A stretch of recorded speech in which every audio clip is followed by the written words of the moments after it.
morning, besties. I woke up early to watch the World Cup this morning. It is currently 11:20. I've been up since like 7. I hate waking up early, but it was a really good game. A lot of back and forth. Argentina came out with the win. Something you guys probably don't know about me is that I played soccer for 12 years, which is insane because that was literally my entire childhood was soccer. And so whenever the World Cup's on, I gotta watch, just like the former soccer player in me. So after the game, I've just been editing to get this video up today. But guys, I was so tempted to quit vlogmas. Yesterday, I was so done, but I persevered. Today's a new day. I look so sleepy right now. I got bedhead and my candy cane pajamas in my cut type blanket. But as far as today, I am going to finish and upload this video to the channel, and then me and my sister are taking our little cousins to see Disney on Ice this afternoon, and we're actually so excited. When we were little kids, our older girl cousins took us to see Disney on Ice, and my mom went in the attic and pulled out this picture. Look, that's me and my sister right there in the corner. I was probably like 6. And so we thought it'd be super fun to take the new generation to Disney on Ice. So I guess today is going to be a little day of my life vlog. And I also think later after I get home, I really want to talk to you guys about some of my favorite books and also my favorite poetry books, because that's not something I've talked about on my channel. I usually talk about songwriting, music, Taylor Swift, but I rarely talk about writing and poetry, which is another big thing for me. Later on, I'm going to give you guys some of my favorite book recs. I did a video a couple months ago recommending books based on your favorite Taylor Swift song, but I thought I'd give you a little bit more insight to what kind of books that I read, so we will talk about that later.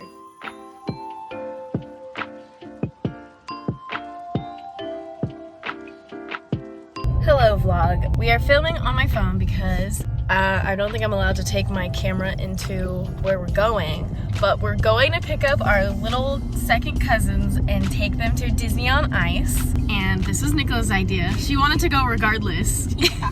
If the little kids wanted to go. I have no idea what show, like what is the show? Is it just princesses or? No, it's like a bunch of different Disney characters singing and ice skating. And they ice skate around. So I'm excited.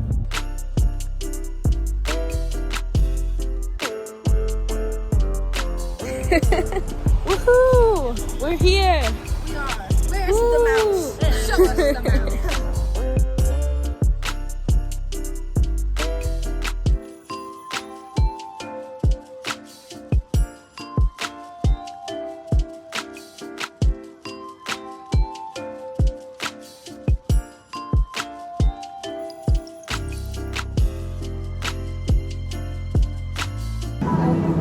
Yes!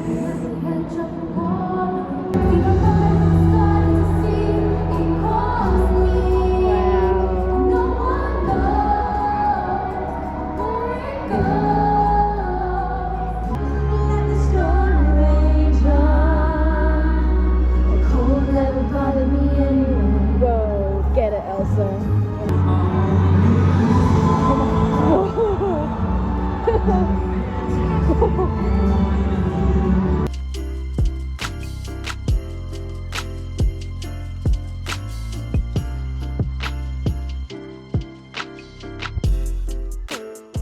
Hello guys, I am back home, as you can tell from my signature candy cane pajamas. I swear every time I get home and it's like past 5, immediately pajamas. But Disney on Ice was so good, guys. I was actually surprised at how much I enjoyed it. It was like such a good show, and I know it's for kids, but honestly, I think anybody would enjoy it. Every time I see ice skaters just like dancing around and, twirling around, I get so jealous that I cannot ice skate like that. It looks so cool, and they're very talented. But my favorite part had to be probably Moana. I love Moana, and I just love singing along to all of the songs and, know, just very nostalgic, very good time. Anyways, I'm back home now. I thought we would wind down the night by talking about some of my favorite books and also some of my favorite poetry books and just talk about like writing and stuff. So, if you didn't know, I have an English degree. I went to college and I studied English, creative writing, and marketing, but mostly English and mostly creative writing. I took a lot of English classes, but for my upper divisions, I took mostly writing classes because that was kind of like my emphasis. But the funny thing is, I feel like most of the stuff I read was for fun. I didn't really like reading what they assigned us most of the time until I got to my creative writing. I loved reading more nonfiction, memoir, just like that kind of writing. But I figured I'd show you guys today some of my favorite books that I haven't shared on this channel. I did one video talking about book recommendations for Taylor Swift songs and stuff like that, but those are very specific to those feelings and songs and everything. But I have some extra ones that I did not talk about in that video. So first, I just wanted to go through and show you guys some of my just like favorite books that I've read. I don't keep all of my books. Like last year, I got rid of probably like 200 books.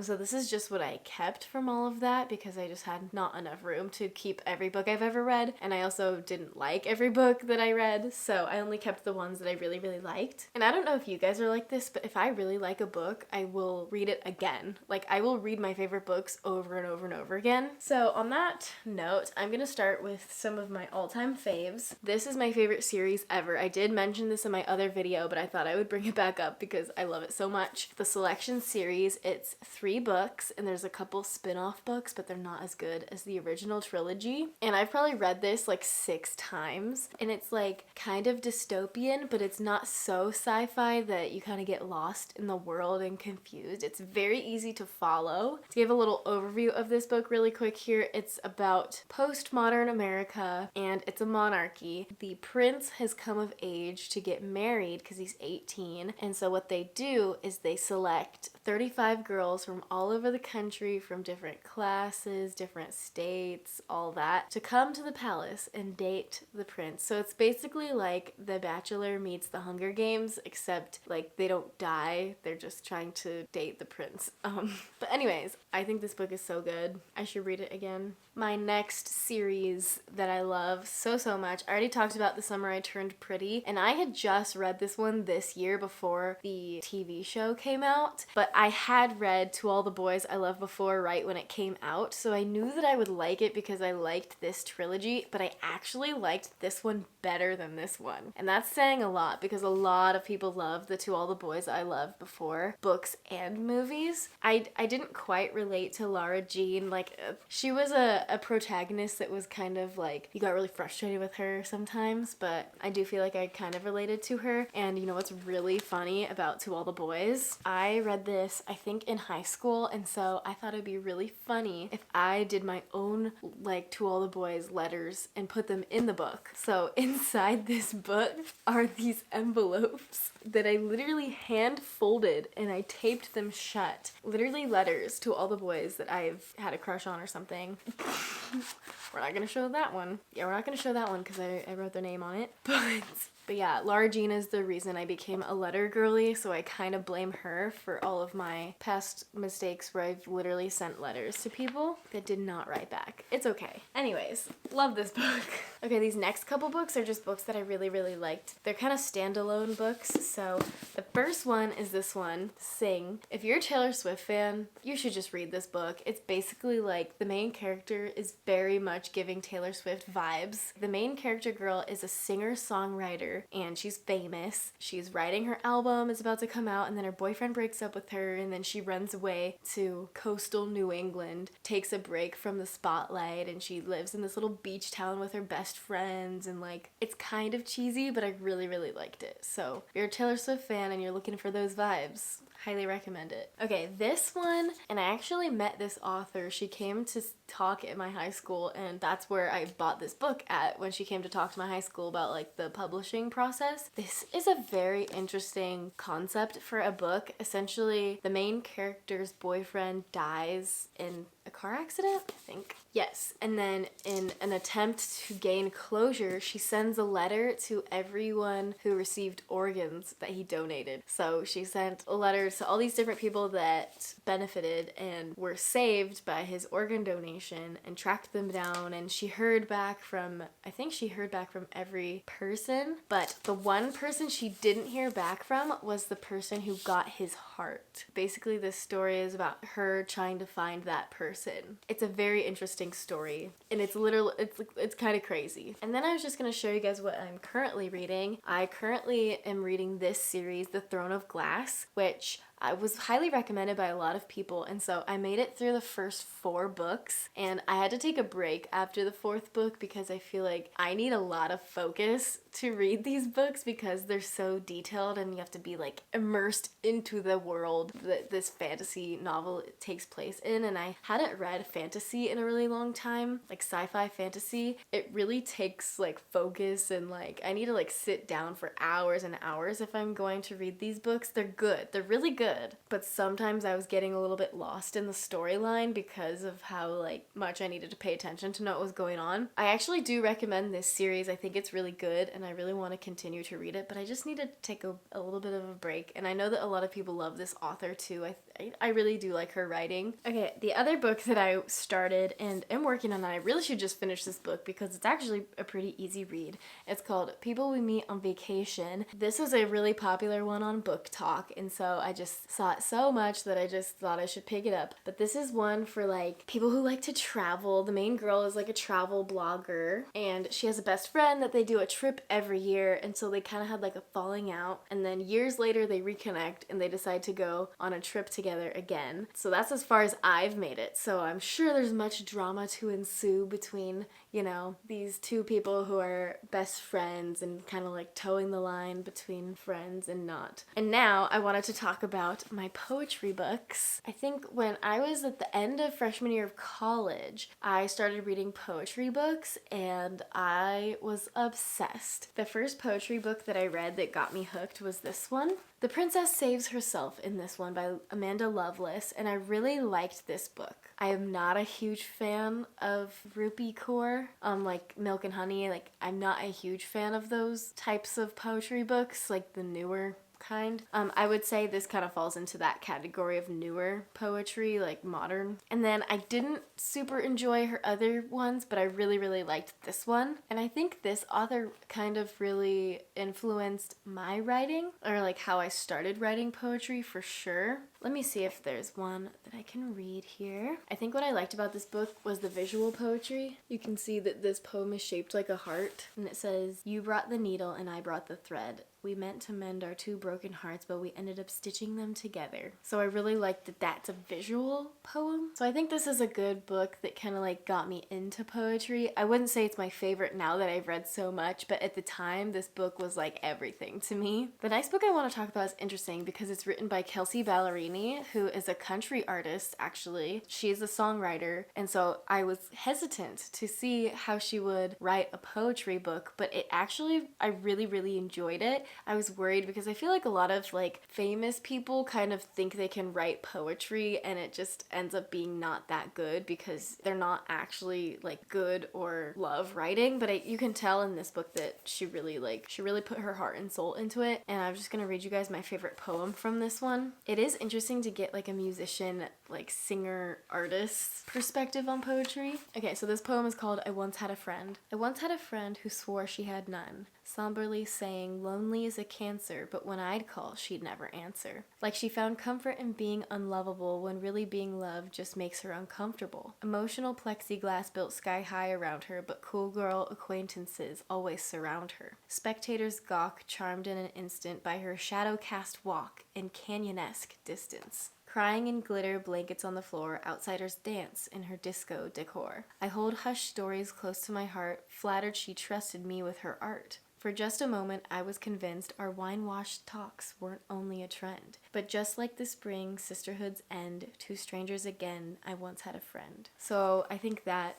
poem is really good because it kind of explains perfectly how you can like be really, really close to someone at one point and then realize like that they don't actually care and then you become strangers again. It's kind of very concise in describing that feeling. Okay, lastly, I want to talk about my most recent favorite poetry and everything. I've been reading a ton of Lang Leave. I hope I'm saying this right. Lang Lev. Lang is so good. I think she's just very good at taking like classic poetry devices and mixing that with like modern poetry so that it's like easier for people to read and understand without having to think too deeply, but also doing it in a way that's like very hard hitting and very clever. Like some of these poems, man, they just get me. I actually read her first book, Love and Misadventure, in college. I highly recommend this. It's so good. I love the way she structures her poems. She does use like actually rhyming. I feel like a lot of people don't use rhyming that much anymore. Okay, I'm gonna read you guys one from this book. The Wanderer. What is she like? I was told. She is a melancholy soul. She is like the sun tonight, a momentary gold, a star when dimmed by dawning light, the flicker of a candle blown, a lonely kite lost in flight, someone once had flown. So I just think like the rhyming makes it hit harder for some reason, and it's just like so satisfying. I'm currently reading this one called The Universe of Us. This one is more like she does a mix of poetry and like prose. So some of them will be more like paragraph form and then others will be more like stanzas, like a poem. I recently read her other book called Lullabies, which I think that one is my favorite one from her that I've read so far, and I don't have it because I lent it to somebody, but I'm going to read you guys a poem from it that I took a picture of because it is so good. This one's called Second Chances. The path from you extending, I could not see its course, or the closer to you I was getting, the further from you I'd walked. For I was moving in a circle, not a line as I had thought. The steps I took away from you were taking me towards.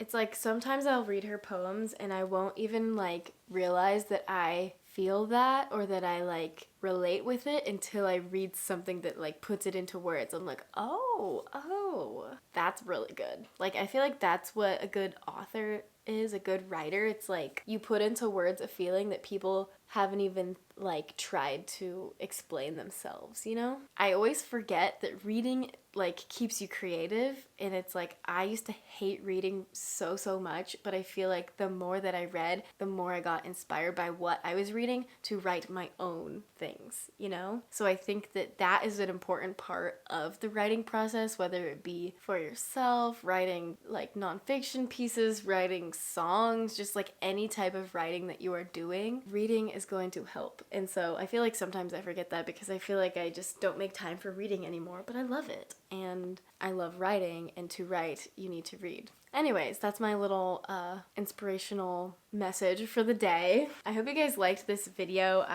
Again, I'm just like posting more different content on my channel, so I'm never sure how it's gonna be received, but I'm just trying to let you guys get to know me better and also just like share some new things with you guys. So if you guys do read some of these books, let me know, or if you have read them, let's talk about it in the comments down below. If you have any book recs for me, please leave them down below because I'm always looking for new books to read. I just feel like a lot of the time I don't even know where to look anymore to find like a good book because I just like Book Talk has steered me wrong so many times. I've read so many books from Book Talk that I didn't like just because they're popular. Doesn't mean they're always good. But anyways, thank you guys so much for watching this video. We are almost to the end of Vlogmas. I have one more week of filming and posting every day. But again, thank you guys for being here every day and showing up. I appreciate you, and I will see you guys in the next video. Bye.